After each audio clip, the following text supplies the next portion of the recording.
By 7 in the morning, Tom Hayes already had both bay doors open and rainwater tracking in under his boots. Cold steam rolled off the asphalt lot in front of Hayes' cycle and repair, carrying that tannic smell Millhaven got after storms, pine needles, wet dirt, old sawdust from the mill yards up the highway. Tom stood at the workbench with a mug of coffee gone lukewarm, staring at a carburetor he'd rebuilt twice because his hands were steadier with metal than with memory. 49, broad through the shoulders, beard gone more iron than black, he still moved like infantry when he forgot to limp. Measured steps, eyes scanning exits, never sitting where he couldn't see a door. A burn scar climbed the inside of his left forearm, white and shiny against weather-dark skin, disappearing under the sleeve of a thermal shirt rolled to the elbow. Across his knuckles, faded letters from a unit tattoo blurred into the creases. His leather vest hung from a hook by the register, smelling like rain, tobacco, and gasoline no detergent could beat out. Outside, 2 customer bikes waited under a blue tarp, and behind the shop his own dual sport sat mud-streaked and ready, because in Millhaven, day off usually meant somebody out on a back road had run out of luck. The town had gotten quieter in the wrong ways over the past 10 years. The mill cut shifts, then cut people. Storefronts on Main rotated between dollar signs and boarded windows. The county clinic started posting reduced hours. Dispatch got lean, then skeletal. Everybody knew somebody who'd left and somebody who'd disappeared. And the worst part was how fast folks learned new language for old fear. Not missing, just out-handling private business. Not a crisis. Custody complication, not danger. Domestic situation. Tom had heard all of it enough times to know what it meant. Wait. He didn't wait well. Neither did the 3 men from his Veterans Riding Club who met him most Saturdays for what they called sweeps and what their wives called Tom's Stubbornness Tour. Luis Doc Serrano, former medic and current high school janitor with a trauma kit better stocked than the county ambulance half the time. Big Evan Pike, ex-mechanized infantry, 6'4" and gentle with terrified dogs, and Nate Greeley, who had the patience to walk a ditch line for hours without talking and come back with details no one else noticed. They rode old logging roads, spur trails, quarry pull-offs, places where stranded campers went unseen, where dumped pets got tangled in brush, where teenagers trying to disappear realized too late that the woods don't care if you're running from someone or from yourself. Tom's rule was painted on a scrap of sheet metal and bolted to the clubhouse wall beside a dartboard and a faded unit flag. If someone's in trouble, they don't wait for perfect paperwork. He believed it because paperwork had almost killed him once. Wrong form, wrong desk, wrong day, DeLay could wear a necktie and still bury people. A little after 8, his phone buzzed with a weather alert, still warning of washouts in low crossings. Tom thumbed it silent, locked the register, and stepped outside to check County 12 before riders came in. He told himself he was just looking for downed branches and maybe a stalled sedan from the night storm. Nothing heroic, nothing dramatic, just routine. County 12 narrowed as it ran north, 2 lanes cracking into patched blacktop and then into rough county maintenance where timber trucks had chewed edges raw. The storm had punched hard overnight. Limbs lay scattered like snapped bones. Water stood in wheel ruts in silver puddles. Tom rode slow, visor up, listening to the engine and the forest waking after rain. At mile marker 18, he braked. Fresh tire tracks cut sharp off the shoulder, through a wash of gravel and mud, and angled toward a fire service road closed by a chain gate. The lock was still in place, The chain, though, had slack enough where someone had forced one side post back and slipped through. The tracks were clear as fingerprints, all-season tread, not mud tires, not a truck, likely a van or a crossover, heavy with load from how deep it bit into the softened ground. Tom killed the engine and listened. No wind, no birds close by. Just water dripping off fir branches and the metallic ping of his cooling exhaust. He should have called it in and waited by the road. That was the version of events every training manual preferred. Instead, he ducked his bike through the gap and followed. The service road ran half a mile before it collapsed into an old logging spur. No legal traffic should have touched in that weather. Mud fanned up both sides from spinning tires. Twice he found places where the driver corrected hard, fishtailed, kept going. Whoever had taken that route either knew the forest well or was scared enough not to care what they hit. He found the van behind a stand of blow-down pines near a shallow drainage, almost hidden unless you rode right up on it. White cargo model, no side windows, mud spattered up to the mirrors. Engine off. But when Tom put a hand near the hood, he felt warmth bleeding out. Rear doors stood ajar by 6 inches, rocking once in a soft breeze. No people in sight. Tom slid off his bike and drew a breath that tasted like wet rust. "Hello?" he called, loud enough to carry. "Anybody hurt?" Nothing. He approached from the side, keeping his body angled from the opening out of habit he couldn't unlearn. Inside, a ratchet strap, 2 soaked blankets, a backpack unzipped with kids' clothes shoved in fast, 1 sneaker, no mate. On the rubber floor near the threshold lay a small blue inhaler, with a cartoon sticker peeling off the side. Near the front passenger seat, half under a fast food bag, he spotted a torn manila envelope stamped Family Court and a case number printed in black. The flap had ripped where someone opened it in a hurry. Tom didn't touch either item. He backed out, pulled his phone, and called dispatch. "Millhaven Dispatch. This is Tom Hayes. I'm out off County 12, Old Fire Road at Marker 18. Found a white cargo van in State Forest behind a locked gate. Looks recently abandoned. Possible emergency. You have plate?" He read it off. Keyboard clicks. A pause that went too long. No stolen return on that plate. No BOLO matches. No active missing person associated. Engine still warm. Rear doors open. There's kid gear in here. Can you confirm signs of assault? Blood? Weapons? Visible victim? Tom looked back at the van, at the inhaler on the floor. "I can confirm this is wrong. Sir, units are tied up on weather calls and 2 vehicle accidents. If no confirmed crime, best course is to secure location and wait. I can log suspicious vehicle and send when available." "When available when?" "Unknown ETA." Tom pinched the bridge of his nose. "Log it. I'll text pin coordinates." "Copy. Do not enter deeper woods alone." He almost laughed at that. "Copy." He ended the call and stood still, letting the forest settle around him. Rainwater dripped from branch to branch. Somewhere farther downslope, a raven barked once. Then he heard it. Knock, knock. Not loud, not woodpecker rhythm either. 2 deliberate taps, a pause, then nothing. From deeper in the trees beyond the drainage.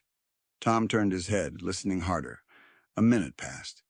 He heard it again, fainter now, 2 knocks like someone tapping rock to branch.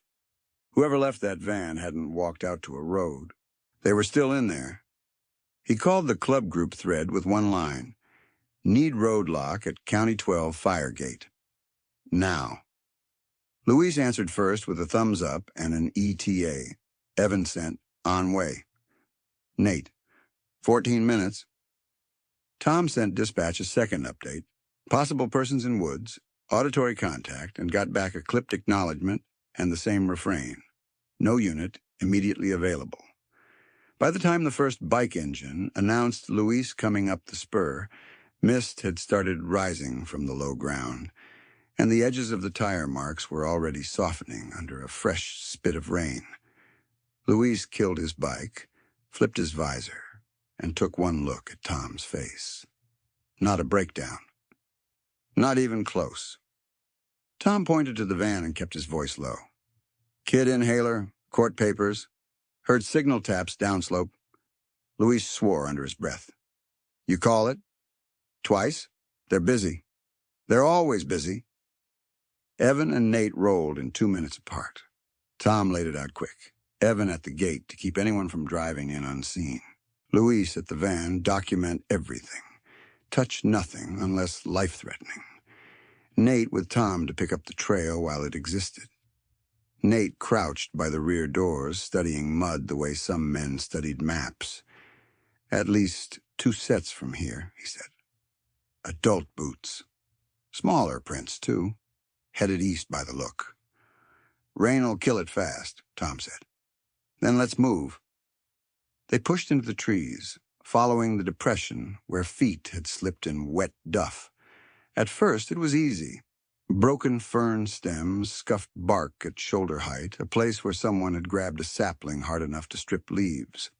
Then the ground dipped toward a creek bed full of slate and runoff, and every trace turned to guesswork. Rain began again, thin and cold, needling through branches and flattening the forest's small signatures.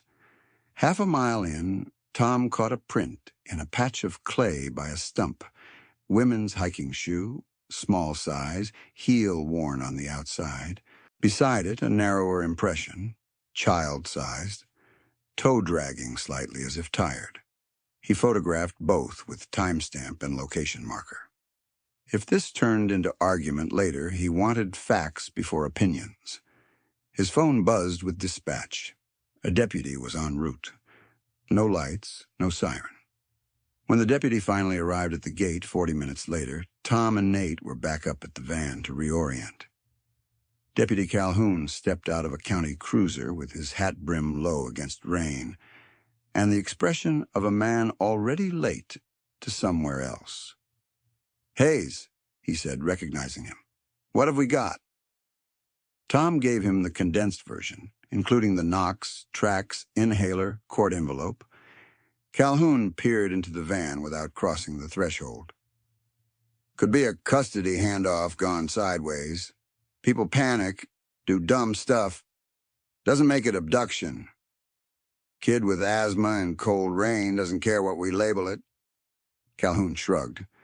No missing report? No stolen on vehicle? Domestic paperwork half the time is leverage, not danger. Tom felt heat rise in his chest and kept it down. You want to wait for paperwork to catch up? Be my guest. We're looking. You go too far and contaminate something. That's on you. Tom nodded once. Then watch where I step. Calhoun didn't stop them. He also didn't follow far. By noon, the rain had blurred most ground sign to smears. They lost the trail twice in cedar thickets and found it again near the creek, where someone had slid on rock and left a handprint in mud. Tom's phone battery dropped to 30%. Dispatch still had no matching alert. The first hard clue didn't come from the woods. It came from fuel. At 1:30, Nate remembered a 24-hour gas station 10 miles south, with cameras covering both pumps and frontage road. If the van had come through at night, they might catch direction of travel. Tom left Evan and Luis rotating checks at gate and van, then rode with Nate to the station. The clerk was a young guy with nicotine patches on his forearm and eyes that kept flicking to the camera over the register. He agreed to let them view footage when Tom said possible welfare check. On screen, at 10:47 p.m., the white cargo van rolled in under sodium lights. Driver. Woman. Dark hair tied back, face tight with exhaustion. In the back, visible when the door opened, a boy in a red hoodie curled against a duffel bag. He coughed into his elbow while she paid for gas and 2 waters. At 10:49, a second vehicle idled at the edge of frame. Lights off for 6 seconds, then on. Dark SUV, make unclear, plate washed out by rain glare. It pulled out 30 seconds after the van and kept distance. Tom asked the clerk for a statement. The kid's jaw worked. "I didn't see nothing." "You just did." He shook his head harder. "You said domestic? I'm out. Last time I talked on one of those, dude came back yelling in my parking lot." Manager said no more statements without corporate. Tom stared at him for a long beat, then said, "Save the clip." "I can't release without cop's request." "Then don't lose it." Back outside, rain had eased to mist, the kind that soaked you anyway. Tom called a hotline number he kept folded in his wallet from a veteran's family safety training 2 years earlier. He read the case number from the torn envelope to the advocate who answered. She put him on hold, came back with her voice careful and clipped. "That number corresponds to a sealed protection filing," she said. "Petitioner marked high concern, minor child involved." "Then why no rapid response flag?" "System shows intake incomplete. It auto-downgraded when petitioner missed one follow-up call." Tom looked across the lot at Nate, who already knew by his face it was bad. "Missed one call and the file goes cold?" "In this county, if intake isn't completed, it does not trigger coordinated alerting." "She's in the woods with a kid." "I understand. If you locate them, do not broadcast exact location on open channels. Ask for advocate linked response and confidential shelter protocol. Not all officers are trained on leakage risks." Leakage risks. Nice phrase for getting people found by the wrong person. When he hung up, the world felt sharper and meaner, like edges had been honed while no one watched. This wasn't just someone lost after a bad decision. This was a woman threading a hole in a system built to slow her down, with a child whose lungs could close before a form got stamped. Back at the forest gate, Calhoun was gone to another call. Dispatch said he might return later. Maybe. Tom gathered the 3 riders beside the muddy service road, wind pushing damp through their jackets. He gave them everything: footage, sealed filing, missed call downgrade, likely tail vehicle, no active alert. Luis shook his head. "So if we hand this to standard intake and walk, we could hand her right back." "Yeah," Tom said. "Or we can find them first and control the chain." Evan looked toward the tree line. "Daylight's burning." Nate tightened his gloves. "Then we move." Tom glanced once at the shop key on his ring, smeared with mud from his pocket, and thought about all the ways this could go wrong: legal, physical, permanent. Then he looked at the forest, where that faint double knock had come from, and heard his own rule, like somebody else had spoken it. If someone's in trouble, they don't wait for perfect paperwork. "We follow until dark," he said. "No hero stuff, no freelancing. We document every step, and we bring them out alive." Then they went back under the trees.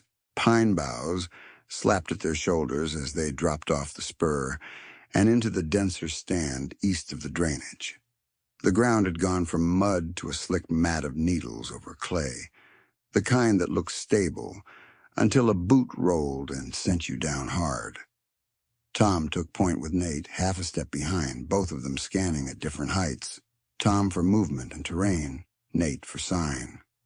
Luis followed with his pack cinched tight, breath steady, one gloved hand on a sapling whenever the slope pitched.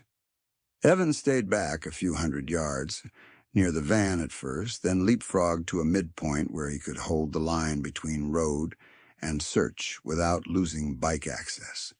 They were spread thin, and they all knew it. Tom stopped at a fork where game trails split around a wind-thrown cedar.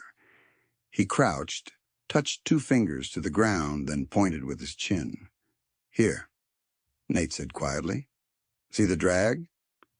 At first, Tom saw only rain-pocked dirt. Then it came into focus.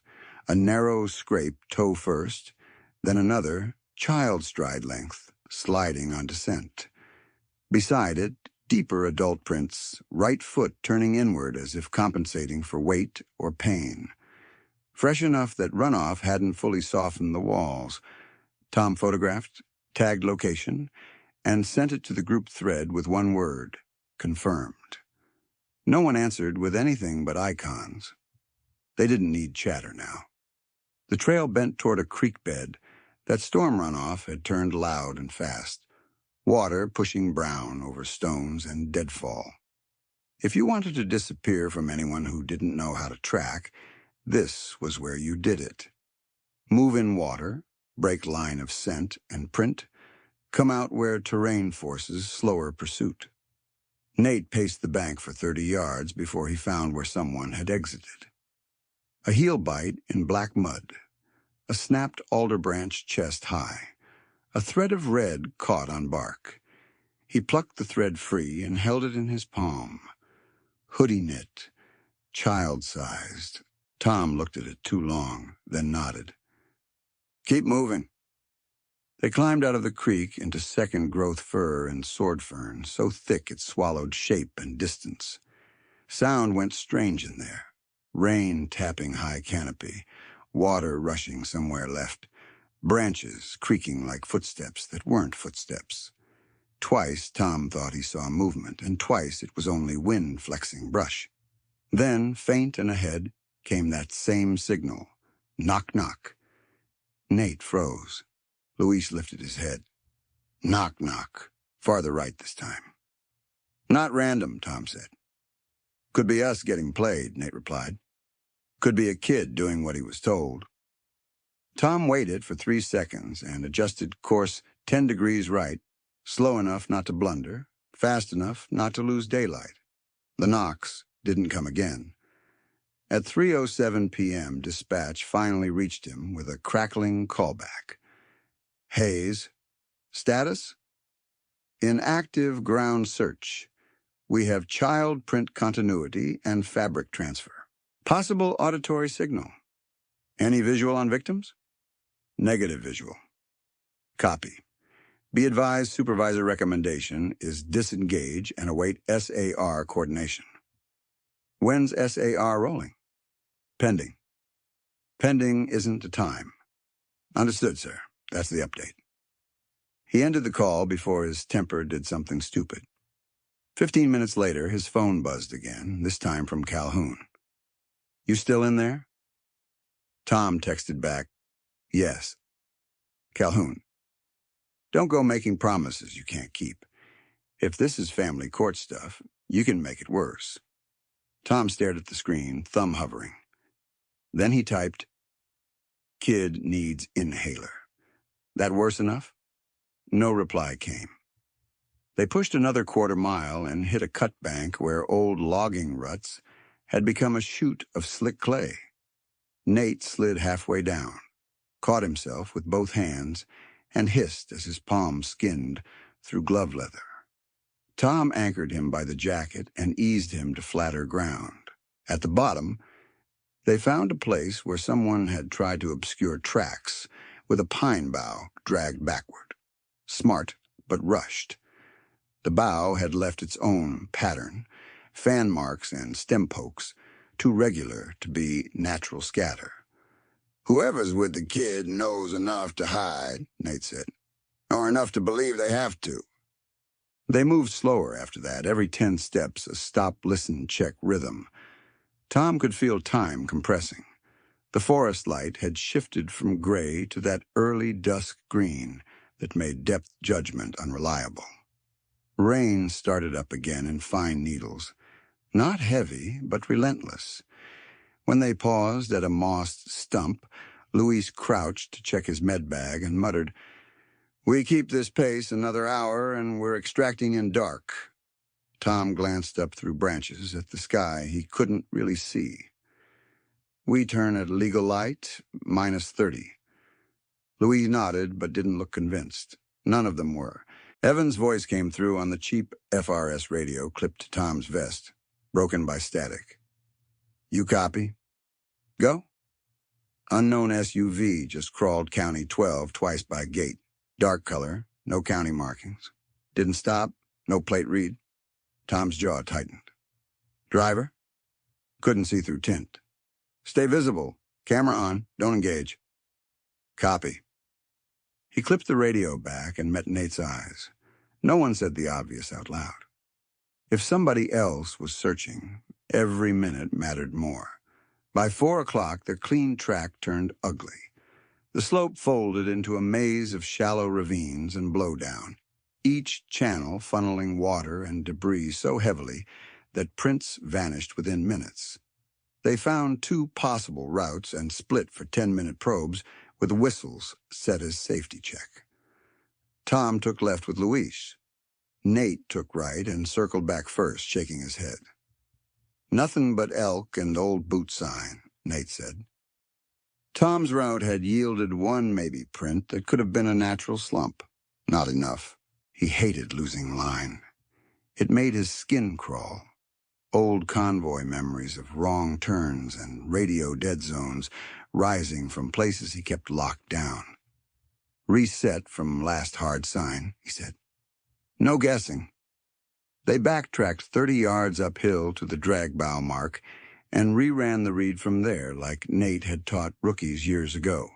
Established direction with 3 independent indicators before committing.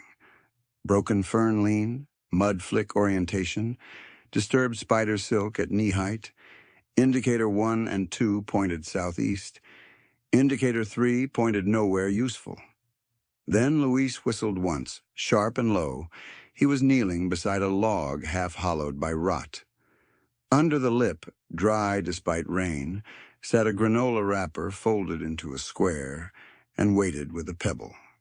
Beside it, a plastic cap, the exact blue of the inhaler back at the van. Tom picked up neither. He photographed both and felt something in his chest shift from suspicion to certainty. They're staging signs, he said. Trying not to get seen unless it's the right people. Nate scanned the trees. How do they know we're not the wrong people? They don't? That answer sat with all of them. Tom pulled his phone and called the hotline advocate again, pacing 3 steps to catch a signal bar. She answered on second ring. It's Hayes. We have probable live contact indicators. Child med evidence. Still no official missing flag. Did you notify law enforcement? Repeatedly. A breath at the other end. If victim is intentionally concealed due to lethality fear, broad dispatch can increase danger. Can you confirm identity? Not yet. Then treat as high-risk locate with confidentiality. If found, do not give precise coordinates over open radio. Ask for restricted relay. I can stay available. Tom glanced at his crew. Stay on. He patched in dispatch, got put on hold, got dropped, called back, and finally reached the same clipped voice from earlier. Dispatch. This is Hayes. I need note on incident. Potential domestic violence, high-risk concealment. Restrict location details to responding unit only. Do not broadcast full coordinates. A pause. Keys clicking. Sir, we don't have confirmation. You have enough to keep your mouth shut on open channel. Language. Put your supervisor on. Another pause, longer this time. Different voice came on, older, tired. Supervisor Reed. Tom repeated it cleaner, stripped of heat. Reed listened, then said, We can mark sensitive and move comms to phone relay if we have a victim in hand. Until then, we still need situational updates. You'll get updates. Not a beacon? Understood. When he hung up, Nate gave him a look halfway between approval and concern. You just made friends. Never been my hobby. Light kept falling. The rain sharpened. They pushed through a stand of young alder and hit a waist-high tangle of blackberry canes that shouldn't have existed this far in shade unless old clearing sat beneath. Nate cut a narrow path with a folding saw while Tom held branches back with gloved forearms, thorns scraping leather and skin underneath. Beyond the canes, the ground dropped abruptly into a narrow ravine, maybe 15 feet deep, hidden until you were nearly in it. Water trickled along the bottom toward the creek, not yet dangerous but enough to keep noise constant and mask movement. Tom scanned the far bank and caught it, a rectangle of dark tarp tucked under interlaced branches, camouflaged with fresh boughs, too straight to be natural. He lifted one hand, fist closed. Halt! All three men went still.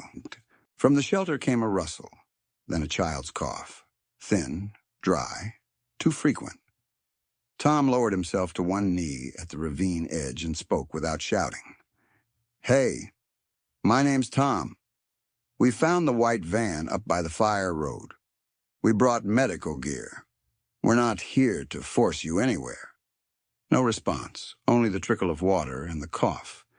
He set his helmet down where it could be seen and eased both hands open in front of him. "I'm with Luis. He's a medic. Nate's with us. No uniforms, no sirens. Just us." A woman's voice came from under the tarp, raw and tight. "Stay back." Tom nodded, even though she might not see. "Okay, we'll stay up here. Are you alone?" "Three of us at the ravine. One more holding road up top." A beat. "Did police follow you?" "Not here." Another cough from the boy, harsher this time, followed by a faint wheeze. Luis leaned toward Tom and whispered, "He's tight." Tom kept his eyes on the shelter. "We found an inhaler in the van, blue one with sticker." Silence. Then the tarp shifted, and the woman emerged enough for him to see her face. Mid-30s, maybe, hair wet and clinging to her cheeks, mud on one side of her jacket, eyes that had gone past tired into vigilant. She held a fist-sized rock in one hand like it was all she had left between her and disaster. Behind her, the boy in the red hoodie sat wrapped in a blanket, lips dry, inhaling shallow and fast. "Where's the van now?" she asked. "Where you left it. We didn't move anything." She swallowed. "You tell them my name?" "I don't have your name." She studied him another long second, then looked at Luis's med pack and finally at Tom's knuckles, where the old ink showed even through rain. Something in that seemed to lower her guard a notch. "My son needs water," she said. "Then inhaler." Luis spoke gently. "I can come down alone, no sudden moves. You keep eyes on me the whole time." She hesitated, then nodded once. Luis descended slowly, boots testing each foothold in slick clay. He stopped 6 feet away, crouched, opened his pack, where she could see every item, and handed over a sealed water bottle first. She broke the cap herself and gave the boy small sips, counting under her breath to keep him from gulping too fast. When Luis offered a pediatric spacer from his kit, her mouth trembled before she controlled it. "We lost ours at the creek," she said. "I dropped it." "You did what you had to do," Luis replied. He coached the boy through measured breaths while Tom and Nate held perimeter above, scanning tree lines and listening for engines, voices, anything out of place. After 3 rounds, the wheeze eased a fraction. Tom crouched lower at the edge. "Can we come down and talk?" The woman looked up at him. "Are you going to make me go to the sheriff's office?" "No. Because if you call this irregular, they call him regular, every time." Tom felt that line land like a hammer. "Who is him?" "My ex-husband, Cole Braddock." She said the name flat, practiced like speaking it without emotion was armor. "I filed for protection. They said intake call. I missed it because my phone died, and I was at work where he knew the landline. Then they marked it incomplete." A short laugh that had no humor in it. "Incomplete. Like we're a form." Nate and Tom exchanged a glance. Same word the advocate used. She kept going, words coming faster now that they started. I reported stalking. They wrote parental dispute. I reported he showed up at my sister's. They wrote welfare check. He knows people in 3 departments and 2 churches. Somebody always says they're just trying to help co-parents communicate. Then my location gets out. She jerked her chin toward the boy. He checked shelters last month pretending to donate diapers. Sat in parking lots. I saw his truck twice. Tom kept his voice level. Why the forest? Because cameras in town feed his cousins at that body shop on Route 6. Because if I took the bus, he watches bus station. Because a church volunteer loaned me that van and said go somewhere with no plate readers until court hearing. You were being followed from the gas station, Tom said. I know. That single sentence chilled him more than rain. We doubled back twice. He stayed back so I couldn't call it in as pursuit. At the gate, I thought I lost him. Maybe I didn't. She looked toward the ravine wall as if she could see through it to County 12. I heard engines this morning. Tom believed her. He also saw exactly how rescue could fail now. Locate them, call standard response, location leaks in routine chatter, custody framing takes over, she disappears back into the same loop with a different incident number and the same man at the edges. The problem wasn't only getting them out of trees, it was getting them out of process. Tom took out his phone and held it up. I'm going to call an advocate line now. Speaker on so you hear everything. No one gets your exact location without your say. You okay with that? She nodded once, gripping the rock less tightly now, but not letting it go. He dialed. The same advocate answered. Tom gave minimal identifiers and then handed verbal lead to the woman, who gave first name only, Mara, and the child's age. The advocate immediately shifted into protocol mode. Mara, I need you to hear this. You can request confidential shelter intake and emergency protective filing support without standard lobby check-in. Do not agree to location disclosure over open radio. If law enforcement contact occurs, state you are requesting advocate present transfer. Mara closed her eyes briefly, absorbing it like someone handed her oxygen. Tom asked, Can you coordinate medical and shelter chain from our side? Yes, the advocate said. I can activate on-call partner at County ER and secure confidential bed if transport is controlled. We need a neutral transfer point, not your current coordinates broadcast. Tom looked at Nate. Trailhead by Old Way Station? Nate nodded. Best access, 1 road in, 1 out. Tom related. The advocate agreed and said she'd start calls immediately, then added, Document timestamp and who you informed. Keep receipts.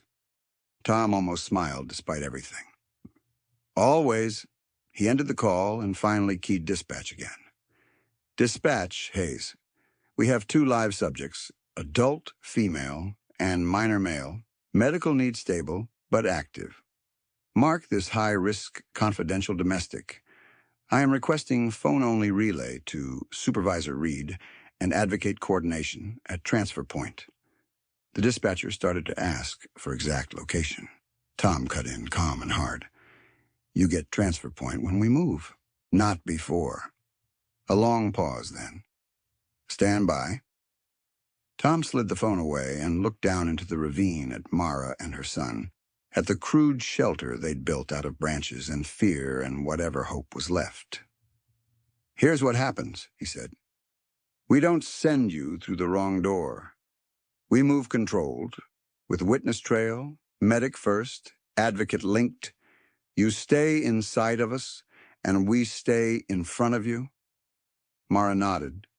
The boy leaned against her shoulder, breathing easier now, but still tired to the bone. Above them, thunder rolled somewhere farther west, low and distant for the moment. Tom glanced at the darkening canopy, then back to his crew. Let's build the chain, he said. Tom moved fast after he said it. Nate, get Evan on radio and have him stage at the upper spur junction, not the gate. If that SUV circles back, I want eyes before it sees us. Luis, keep him on breathing intervals every 10 minutes. He nodded at the boy. Mara, what's his name? She hesitated, then answered. Eli. Okay. Eli goes center between me and Luis. You stay on his left. If anyone asks, you don't give names unless I tell you Advocate is online. We move quiet. She gave one short nod, the kind people gave when they were already running on fumes. They started up the ravine wall in single file, Tom cutting footholds into clay with his boots where he could. Eli was light but shaky, every few steps stopping to cough into his sleeve. Luis kept his voice low and steady behind him, counting breaths, making him pace. Nate ranged ahead, marking turns with bright survey tape strips he could yank later if needed. They were 40 yards up when Evan's voice burst through Tom's radio, louder than static for once. Tom, you copy? We got movement at the gate. Say again. Dark SUV forced through. Didn't stop a chain. 2 males, one stayed in vehicle, one on foot, looking at tracks. Tom stopped dead, hand going up to freeze the line. Mara stiffened instantly, eyes going wide in a way that made clear she didn't need the face to know the threat. Can you ID? Tom asked. Negative from distance, but he's got a tan work jacket, and hold up, he's on his phone, pointing into tree line now. Nate mouthed a curse. Tom keyed once more. Don't engage, fall back to spur 2, and kill lights. Copy. Mara's voice was almost a whisper. Tan Carhartt? Tom looked at her. That's what Cole wears when he wants to look like he just came from work. Before Tom could answer, his phone vibrated with an incoming call from an unknown county number. He put it on speaker for 3 seconds and regretted it immediately. Mr. Hayes, this is dispatch. Be advised we have a report of custodial abduction involving minor male, possible armed civilian associates on motorcycles in the state forest area. Reporting party identifies himself as the father... Tom snapped speaker off and pressed the phone to his ear. Who entered that call? Sir, I can't disclose caller details. You just used his version as fact. It's an active complaint. Units are being routed for child recovery. Mara made a strangled sound and clapped her hand over her mouth. Tom turned away so she wouldn't hear his temper fully break. Listen to me very carefully. We have a high-risk DV victim and minor in concealment. Advocate link transfer was requested and acknowledged by Reed. Supervisor update indicates immediate law enforcement transfer is required. Required by who? By procedure. There it was again. Procedure. The clean word for handing people back through the same door they escaped. Tom hung up without replying and called the advocate. Voicemail. He called again. Busy. Nate crouched beside him. What happened? He made his move, Tom said. Filed abduction and painted us as armed kidnappers. Luis looked uphill, then back at Eli, then at Mara. If deputies arrive with that framing, they separate her from the kid before she can finish a sentence. And he gets location confirmation in the paperwork, Nate added. Mara's breathing had gone shallow and fast to match her son's. I told you this is what he does. He gets there first with the words. Tom forced his voice down to iron calm. Then we get there first with facts. Keep moving. They cut north instead of east, abandoning the cleaner line to the old way station because it was now the first place anyone would wait. The new route was longer and uglier, contouring along the side hill through alder and slide debris toward a disused Forest Service pullout. Nate remembered from hunting season. If they made it, Evan could bring one bike close. Luis could keep Eli stable, and they could transfer by staggered movement without walking into a patrol setup. If rain came harder, slanting now, drumming on leaves and turning every root into a slick trap. Twice Eli stumbled and Tom caught him by the jacket. Mara didn't let go of Eli's hood for more than a second at a time. At 4:28 p.m., Supervisor Reed finally called. "Hayes, I need your exact location. We have officers en route. You have false allegations en route. I'm not adjudicating that on a roadside call." "No, you're operationalizing it." Reed exhaled, tired and irritated. "You are a civilian. You do not get to run your own protective transport." Tom looked back at Mara, mud-streaked and shaking, and at Eli trying to breathe through clenched fear. "Then send one trained DV unit and an advocate to my transfer point, and keep everyone else 10 miles out." "I cannot guarantee advocate arrival before contact." "Then you cannot guarantee safety after contact." Silence. Then Reed said, "This is getting outside your lane, Hayes." Tom answered, "Lanes are for traffic. We're in a ditch." He ended the call. That was when lightning cracked somewhere west, close enough to make Eli flinch and duck. A second later, Nate's boot hit a hidden slick patch on the side hill, and he went down hard, disappearing chest deep into a tangle of deadfall with a noise Tom never liked to hear from grown men, surprise turning instantly to pain. "Nate." Tom slid toward him on his knees. Nate tried to stand and couldn't. His right leg buckled under him, face draining white. "Ankle. Maybe more." Luis dropped beside him, hands already assessing through soaked pant leg. "Don't move. Don't. Yeah, that's bad." Nate laughed once through his teeth. "Technical diagnosis. Shut up so I can splint it." Sidehill was too narrow for safe work, so they had to drag Nate 5 feet to a flatter patch under cedar. It took all of them and cost time they didn't have. Luis cut a SAM splint from his kit, wrapped it tight, and looked up at Tom with the expression medics use when pretending options still exist. "He can't wait, Bear." Tom scanned their line, counted bodies, counted rolls, and felt the plan collapse in real time. 4 riders had been enough for perimeter, tracking, carry, witness. Now they had 1 injured, 1 child with reactive airway, 1 target adult, 1 medic, 1 point man. Not enough for speed and security both, and the roadlock was compromised. Evan came over radio again, breath quick. "I relocated to Spur 2. SUV on Forest Road now. Slow roll. Engine cutting in and out like they're listening." "Any visual on law units?" "Not yet." Tom swallowed hard. "Stay hidden." Nate gripped Tom's sleeve. "Leave me with radio, bear spray, and a prayer. You move them." Tom stared at him. "No. You can't carry everybody." "I said no." For a moment, Tom had no answer beyond that. No tactical trick.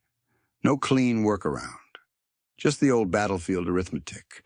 Someone always became the weight the rest had to drag, and if you chose wrong, you lived with it forever. His phone finally rang back from the advocate. He answered before first ring finished. She got the update in clipped fragments. False abduction complaint. Compromised route. Injured team member. Delayed law response. Child respiratory stress. When he finished, she said, "Do not approach the way station. I repeat, do not. I have confirmation 2 patrol units were directed there for child recovery." Tom shut his eyes briefly. "So the transfer point is burned." "Yes. I'm trying to reroute to County ER intake direct, but they're requesting law enforcement escort because of the complaint." "Which means same loop?" "Right now, yes." That was the failure in plain language. They had built a controlled chain, and the chain had been cut at both ends. Process captured, route compromised, time bleeding out. Can you clear the complaint? Tom asked. Not from this phone call. Then what can you do? I can keep documenting and stay on with Mara if she wants. Tom looked at her. She was kneeling in mud beside Eli, one hand on his back, the other white-knuckled around that same fist-sized rock she still hadn't dropped. He passed her the phone. Mara took the phone because her hands needed something to do besides shake. She turned slightly away from the men, though she could still hear Luis tightening straps around Nate's ankle, hear Tom pacing in short, angry lines that ended at trees and came back. Eli leaned against her hip, warm and damp and too thin through his jacket. The advocate's voice was kind in that practiced way that didn't flinch from ugly facts. She asked yes/no questions first. Was she injured? No. Could Eli speak full sentences? Mostly. Did she consent to advocate noted contact with law enforcement? Only with advocate present. Did she want to file an emergency lethality addendum if they got signal and safe time? Yes. Yes. She was so tired of yes, meaning maybe. When the call ended, Mara kept holding the dark screen to her ear for a second longer, like it might still be a barrier. She hadn't cried since before dawn. She could feel tears sitting behind her eyes anyway, hot and useless. She looked at Tom across the cedar roots, mud on his jeans, rain running off his beard, scar bright against wet skin where his sleeve had ridden up. Men like him used to scare her on sight. Big shoulders, hard voice, hands that looked built for impact. Cole had taught her that. Then every officer who told her to de-escalate at home had reinforced it. But Tom never stepped into her space without asking. He never touched Eli without warning first. He kept explaining things in plain words, not legal words, and when he was angry, it pointed outward, not at whoever was closest. That scared her, too, in a different way, because trust felt like the first wrong move in every story she had survived. She leaned her head back against cedar bark and closed her eyes. Her mind did what it always did when she stopped moving. Replay loops. Cole laughing in the kitchen while he deleted call logs to keep things clean. Cole standing in a church parking lot with a box of diapers and a smile like Charity, waiting to see who came out of shelter intake. Cole telling officers she was emotional, unstable, dramatic, and officers nodding because he came with printed calendars, and she came with shaking hands. Then a different memory she hated most, teaching Eli the knock signal with 2 spoons against a table edge. 2 taps, pause, 2 taps. If you hear this, it's me. If you can't answer, hide and stay quiet. What kind of mother turned a game into a survival code? A mother who ran out of better options, she told herself. A mother who kept him alive anyway. She opened her eyes and found Tom watching her, not intruding, waiting to see if she wanted him closer. The courtesy of that almost broke her. I dragged you into this, she said quietly. He shook his head. You didn't drag anyone. We came. If he hurts one of you, he doesn't get to pick from here. She gave a small, bitter smile. He always picks. Tom knelt so he was eye level, rain dripping from his brow. Then this is the first time he doesn't. For one dangerous second, she wanted to believe him completely. Wanted to lean forward, press her forehead to his shoulder, let somebody else hold the line. The want itself felt like betrayal of every lesson pain had taught her. So she did the only thing she could. She spoke the truth before courage failed. I don't know how to trust this, she said. Any of it. Men who help, police who promise, forms that say protected. I keep waiting for the bill to come due. Tom nodded once. You don't owe trust on credit. Just stay with us one step at a time. One step at a time. Not forever, not safe, just next. Mara looked at Eli. He was watching Tom with the solemn, measuring stare kids get when they decide whether an adult is real. Eli reached out with 2 fingers and tapped Tom's gloved knuckles twice, light as moth wings. Knock, knock. Tom's expression changed, not soft exactly, but open. He tapped back twice. "Copy that, buddy," he said. Something in Mara loosened enough for her to breathe all the way in. Then Evan's radio voice shattered the moment. "Contact. I got voices downslope and male yelling a kid's name. And I hear another engine, maybe county unit." Tom stood instantly, all tenderness gone to focus. "Direction? Southwest draw, closing." Nate swore under his breath and tried to sit up straighter against the tree. Luis grabbed his shoulder and kept pressure on the splint. Rain intensified to hard sheet, hammering leaves so loudly it was hard to separate water from footsteps.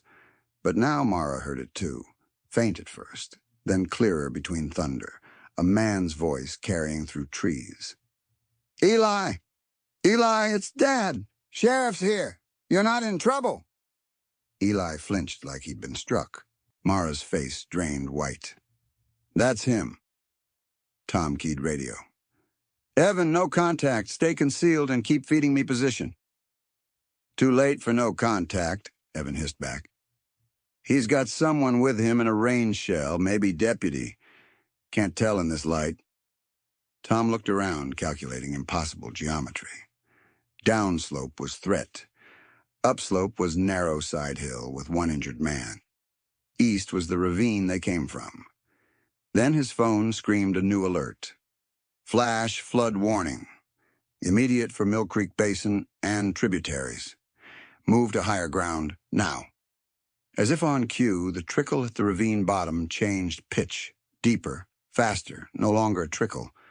Luis heard it and looked up sharply. "Water's rising." Nate's voice was tight with pain. "If that channel blows, this bench becomes an island." Below them, the shouting got closer. "Eli, buddy, answer me. They can't keep you." A second voice, amplified by rain and authority. "County Sheriff's Office. If you can hear us, call out." Tom stepped to the edge of the side hill and saw movement through the trees. Beams of 2 flashlights cutting white bars in the rain, sweeping upslope toward them. Too close, too fast. Above, thunder cracked directly overhead. A wall of brown water surged through the ravine they'd climbed from, ripping branches loose and slamming them downstream. Their route back was gone. Tom turned to his people. Injured Nate against the cedar, Luis bracing Eli, Mara frozen between terror behind and flood below, and made the only call left to make. "Everybody up," he said. "Now, we go high or we get trapped." The flashlights swung toward their position. Voices rose. Water roared louder, and for 1 suspended second, no one moved. Tom moved first. "Up," he barked, voice cutting through rain and shock. "Mara, on me. Luis, keep Eli breathing. Nate, we're not leaving you." That last part was for Nate and for himself. Below them, flashlights swung hard left and right. Cole's voice punched uphill through the storm. "Eli! Buddy, that's me. They're lying to you." Eli's fingers clamped around Mara's sleeve so tight his knuckles blanched. Mara snapped out of her freeze like a wire pulled taut. She dropped the rock, crouched to Eli's level, and said in a clear, steady tone that sounded nothing like panic, "Eyes on me, not him. Count with me." He shook his head, wheezing. "Count anyway," she said. "In 2, out 4. You know this. In 2. He followed, ragged but trying. Tom and Luis got Nate up between them, 1 arm over each shoulder, half carry and half drag across a narrow shelf of clay that sloughed downhill with every step. Water surged louder below, no longer stream, now a moving body. The flashlights were closer. "Sheriff's Office! Call out now!" Tom cupped his hands and yelled downslope. "Flash! Flood on this channel! Hold position!" We have an injured subject, an asthmatic child, moving to high ground, Cole answered instead of law enforcement. That's my son. You touch him. I bury every one of you. Mara whirled toward the voice, rain running down her face. You already tried, she shouted back. You don't get us by yelling first anymore. It carried. Even through the storm, Tom heard a deputy say, Sir, step back. For 1 second, that bought them space. They climbed. Nate bit back a groan every time his splinted ankle jostled. Louise kept Eli on timed breaths while moving, counting out loud like a metronome in chaos. Mara stayed pressed to Eli's side, one hand on his hood, the other gripping the tarp bundle Nate had made into a drag sling. Evan met them at the top contour with both bikes and a length of tow strap looped over his shoulder. Spur crossings blown, he said. Gully turned into a chute. We either cross now or we're boxed in. Tom looked and saw it. Runoff had cut across the old trail, a 10-foot gap of brown water and slick rock where there'd been a trickle an hour ago. Not a river, but fast enough to knock a kid down and smash him into deadfall 20 yards below. He pointed. Anchor line from my rear frame to that cedar. Second line downstream to that stump for backup. Hurry. Dispatch crackled through his phone in his vest, tinny and insistent. Hayes, stand by for official rescue. Do not attempt water crossing. He muted it and stuffed it back. Evan and Tom worked without wasting words. Carabiner through tow-eye. Wrap, cinch, pull. Strap hummed tight across the gap. Chest high, an improvised hand line. Nate, jaw clenched white, braced himself against a tree and fed them the spare cam buckle, one-handed. Louise checked Eli's chest rise, shook an inhaler, and said, He goes first. Now. Tom crouched in front of the boy. Eli, I'm going to carry you, arms around my neck. Don't look down. Look at my shoulder patch. Eli swallowed and nodded. Tom stepped into the runoff and felt it hit like a body check, cold and hard. His boots slid, caught, slid again, one hand on the strap, one arm locking Eli to his chest. He edged sideways, planting each foot before shifting weight. Water shoved his knees, then thighs. He leaned into it and kept moving. Good, good, keep coming, Evan shouted from the far side. Tom reached the far bank, heaved Eli up into Evan's arms, and turned back immediately. Luis came next with his med bag clipped to his belt, both hands on the line, boots probing for purchase. Mara stepped in behind him before Tom could tell her to wait. He shouted, Mara, hold! She shouted back, Nate can't cross without another set of hands. And she was right. She moved like somebody who'd learned balance from years of slipping on broken promises. Low center, deliberate, never trusting the first foothold. Twice she nearly went. Twice she recovered, knuckles white on the strap. At midline, a branch slammed into her thigh from upstream and spun her sideways. Tom lunged from the bank, caught her jacket and pinned her against the current long enough for Louise to grab her wrist and pull her the rest of the way over. She hit the bank on both knees, breathing hard, then turned instantly. Nate! Now came the ugly part. They rigged the tarp as a drag cradle under Nate and clipped him to 2 points, one strapped to Tom and Evan upstream, one to Louis and Mara downstream to keep him from rotating. Nate tried to joke and failed. If I puke, he grunted, I'm billing you all. Invoice later, Tom said. On 3. They moved him inch by inch through water that kept climbing. At one point, the cradle snagged on submerged rock and the current shoved Nate broadside. Mara dropped flat on the bank, braced both boots against a root ball, and hauled on the downstream line with everything she had. Pull! She screamed, voice raw. They pulled. The cradle popped free. Nate came across with a shout he couldn't hold back. By the time they got him clear, flashlights appeared on the opposite side of the gully. Cole stood with a deputy in a rain shell, face twisted with fury. Mara, he yelled, You are kidnapping my child in front of law enforcement. Mara stood, soaked and shaking, and faced him over the torrent. No, she said, loud and precise. I'm the petitioner on protection, filing 24-FC-771. I requested advocate present transfer. You filed a false abduction report to force location disclosure. This is being recorded. The deputy beside Cole hesitated. Radio lifted, but not keyed.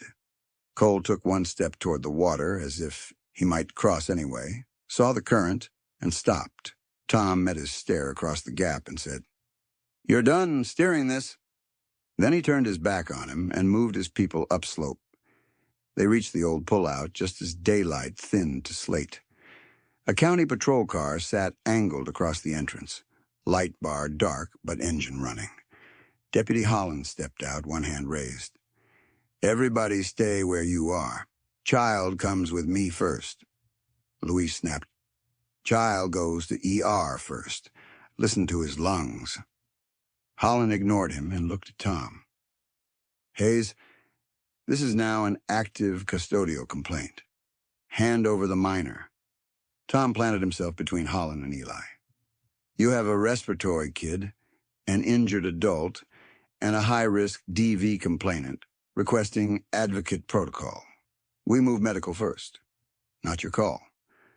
Mara stepped out from behind Tom before he could stop her. She was trembling, but her voice was steady. It is my call where I stand, she said. I am not refusing contact. I am demanding lawful contact, advocate present, medical first. Write that exactly. Holland's jaw tightened. Ma'am, if you interfere with recovery, my son can't finish a sentence without wheezing. As if to prove it, Eli coughed hard, bent forward, and reached for air that wouldn't come. Luis was already kneeling, spacer in hand. Neb and 10 were chasing this all night. Headlights blasted into the pullout behind the patrol car, Cole's SUV. He jumped out before the engine died, soaked tan jacket plastered to his chest. There, he shouted. That's her. She's unstable. She took him into the woods with armed men. Evans stepped sideways, broad as a door, not touching Cole, but making a wall. Nate sat propped against a stump, pale and silent, phone up and recording. Cole pointed at Tom. This guy threatened me. Tom didn't blink. You weren't within 50 feet of me until now. Time stamped. Cole swung to Holland. Do your job. Holland reached for his radio. Tom pulled out his phone and hit call. Speaker, he said. The advocate answered on first ring this time. This is Dana Price, certified DV advocate, line recorded. Who is present? Tom held the phone high so everyone could hear. Deputy Holland, reporting party Cole Braddock, protected party Mara, last name withheld on open air, minor male and respiratory distress, one injured civilian.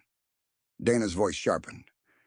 Deputy, I am invoking emergency protective transfer protocol and medical priority for the minor.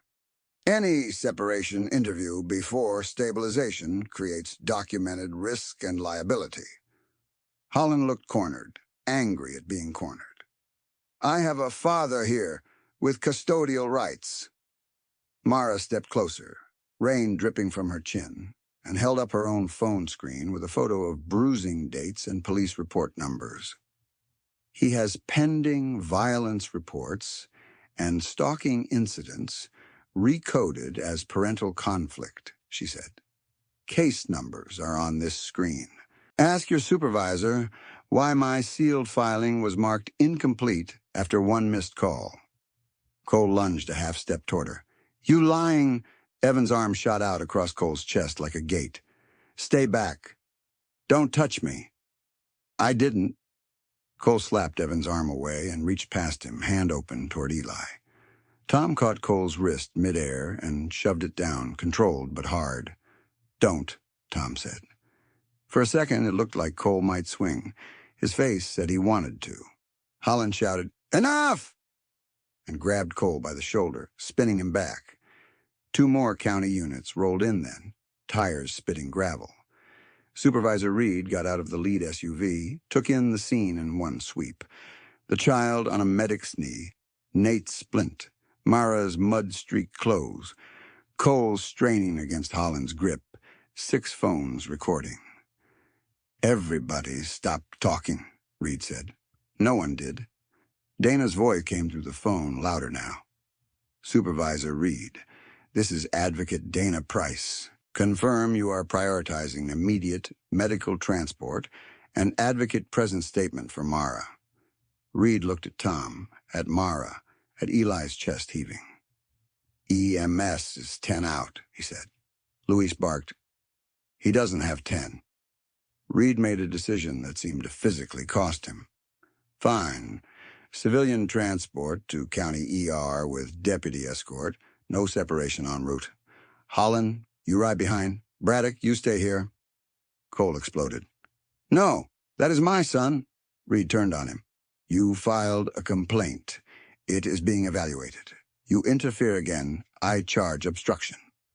Cole laughed, mean and disbelieving. "You can't bar me from my own kid."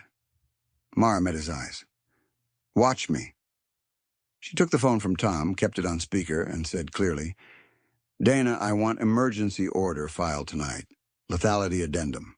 Include this scene, his false report, and attempted physical interference at transfer."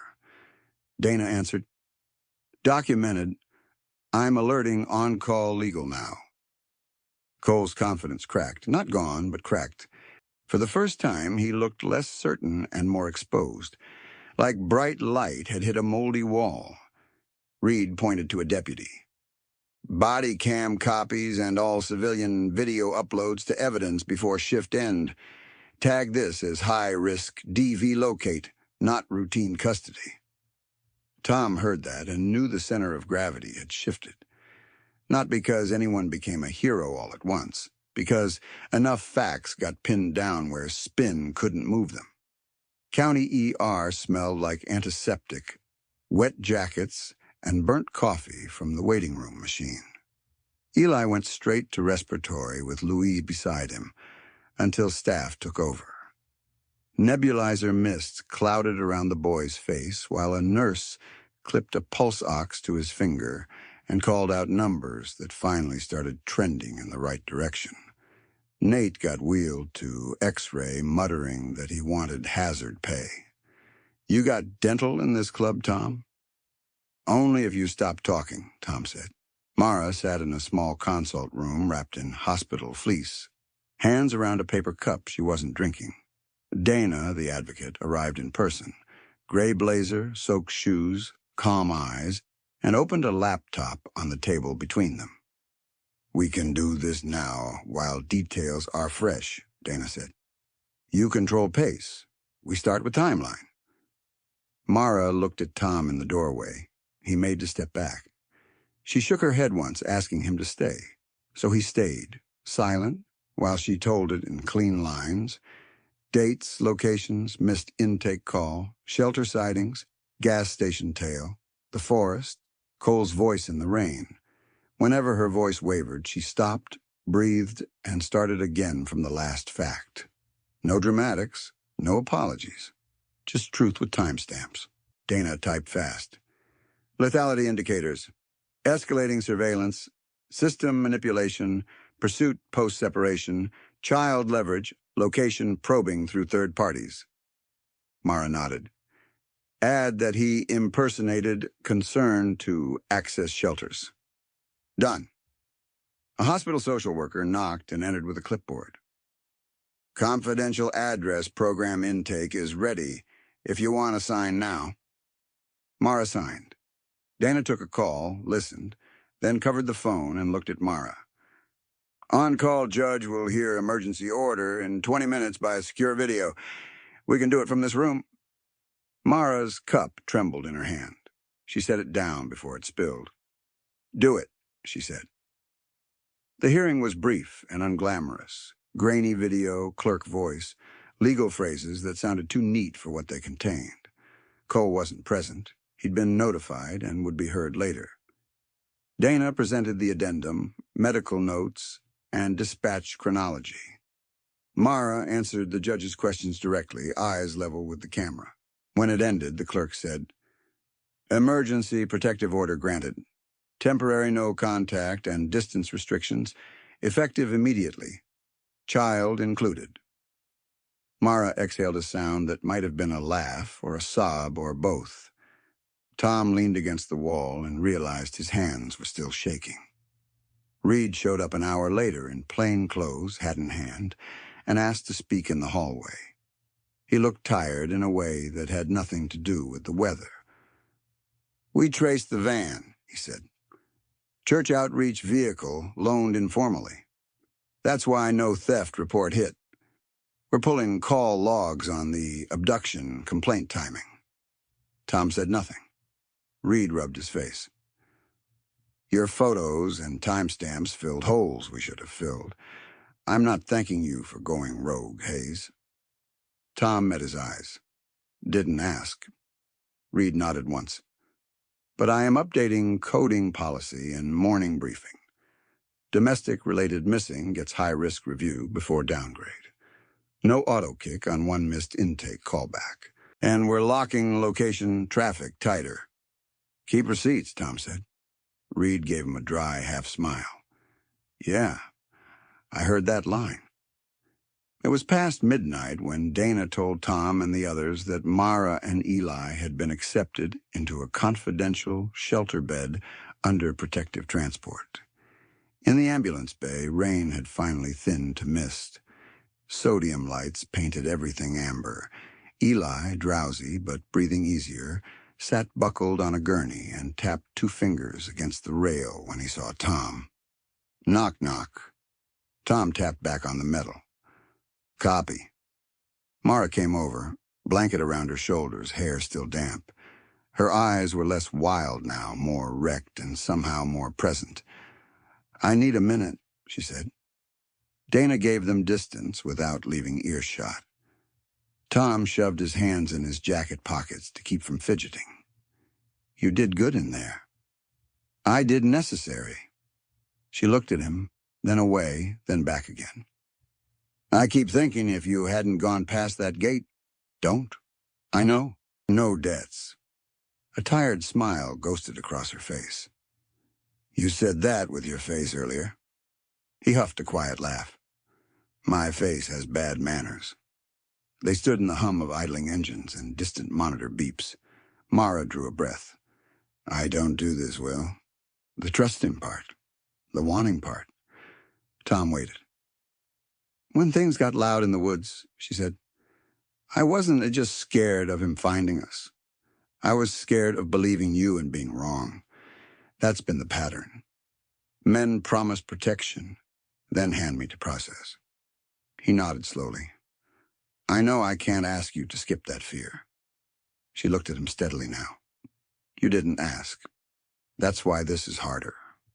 He blinked. "Harder?" "Because She laughed once, embarrassed and earnest at the same time.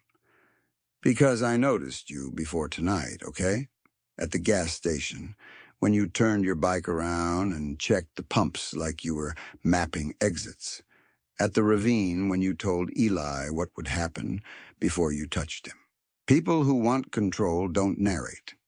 They command and call it care." Tom swallowed.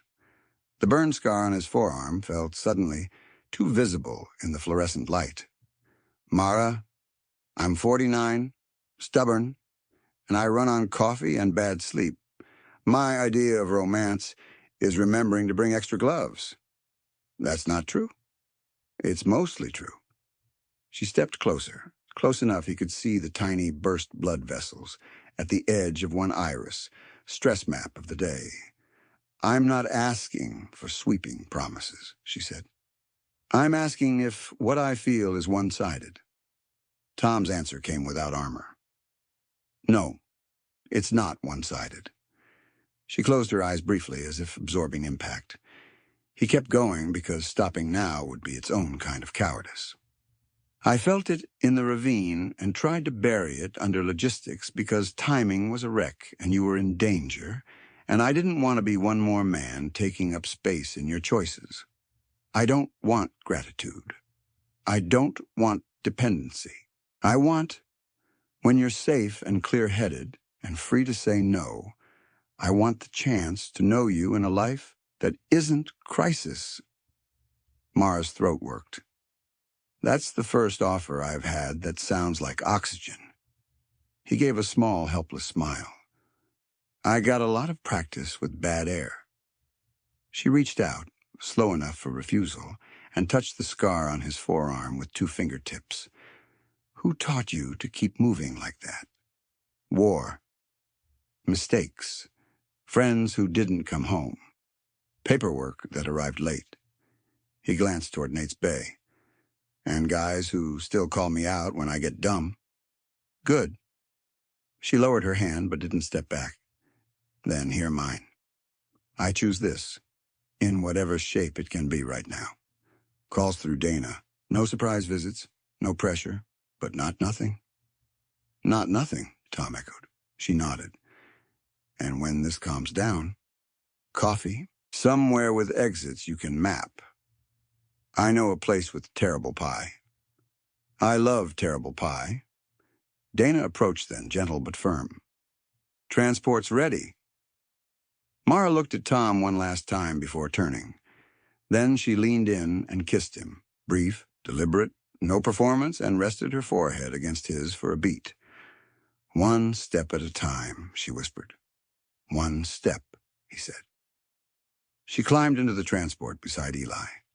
As the doors closed, Eli lifted his hand and tapped the rail twice. Knock, knock. Tom stood in the mist long after the taillights disappeared. 3 weeks later, rain tracked under the bay doors at Hayes Cycle and Repair, just like always. Tom was at the workbench with a carburetor in pieces and a fresh mug of coffee going cold. Nate sat on a rolling stool with his booted cast propped on an ammo crate, acting like foreman and doing none of the labor. You're torquing that like it insulted your mother, Nate said. Tom eased off the wrench. Your bedside manner survived. Unlike my ankle. Luis came in carrying a box of clinic masks he'd talked the school nurse out of. Evan followed with a clipboard and the expression of a man proud of a spreadsheet. Sheriff's office sent revised intake card, Evan said, slapping it down. New coding line. Domestic-related missing, high-risk review mandatory before classification. Sensitive location flag defaults on minors. Tom looked it over, said nothing, and pinned a copy to the board near the door. Under it, he bolted a second strip of sheet metal beneath the old rule. Fresh paint. Block letters. If the system is slow, move fast and keep receipts. His phone buzzed. Dana's name. He stepped outside to answer under the awning where mist cooled the air. Morning, Dana said. Update. Emergency order extended after hearing. Supervised contact petition denied pending full evaluation. Braddock violated distance once by proxy text. Documented, sanctioned. He's not in custody, but he's constrained. That'll do for now. And one more thing. Mara asked if you're free at 4. Public place, terrible pie. Tom looked back through the open bay doors at his crew, at mud-stained boots by the heater, at a town that still ran late on too many things but had one less hole than before. Yeah, he said, and felt the words settle into him like a promise kept.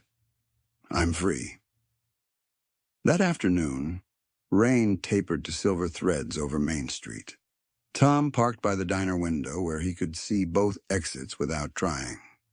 Inside, Mara sat in a booth with Eli, who was drawing motorcycles on a placemat, while a spacer inhaler rested beside his juice like any other kid's accessory.